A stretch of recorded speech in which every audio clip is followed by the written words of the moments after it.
అనంతపురం జిల్లా ఇక్కడ రాయదుర్గం మండలంలో మన రాయదుర్గం మండలం ఏమైందంటే గత కాలం ఇక్కడ ఎస్ఎల్సి కెనాలు ఇక్కడ రావాలని మన పెద్దలు ఒప్పందం ఉండేది. ఇట్లా ఎవరో మనం ఒక ఆధార్ కార్డు కదా కాపీ కొట్టినట్ల కొట్టేసుకొని అట్లా తీసుకుపోయినారు కెనాల్.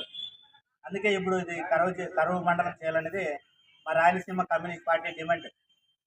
అనంతపురం జిల్లా రాయదుర్గం మండలంలో కరువు మండలం చేయాలని రాయలసీమ కమ్యూనిస్ట్ పార్టీ రోజు మన సార్ గారికి ఒక వినతి పత్రం ఇచ్చినాము.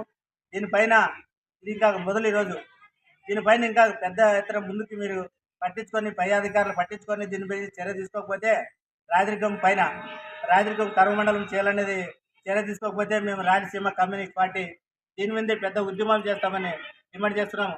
ఇక్కడ చూడండి, ఇక్కడే పక్కన ఉంది కొండ. ఆ కొండ మీద నుండి ఎన్ని జంతువులు వస్తాయి ఏం కదో.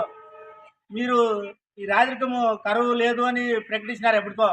అక్కడ కంపౌండ్ కట్టే చేత కాలేదు మీ చేత.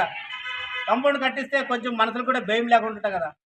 వాన వస్తే పెద్ద వర్షాలు వస్తే కన్నా ఎప్పుడు గుండు పడుతుందనే వాళ్ళకి అక్కడ ఉండే వాళ్ళకి భయం ఉంటుంది, ప్రాంతాలు అవుతారు. అందుకే రాయలసీమ కమ్యూనిస్ట్ పార్టీ ఇంకా ఏం చెప్తుందంటే ఇది కరువు మండలం చేయాలని రాయలసీమ కమ్యూనిస్ట్ పార్టీ డిమాండ్ చేస్తుంది. కరువు మండలం చేసి ఎప్పుడు ఎలకాలము కరువు మండలం ప్రకటించాలని రాయలసీమ కమ్యూనిస్ట్ పార్టీ కోరుతుంది.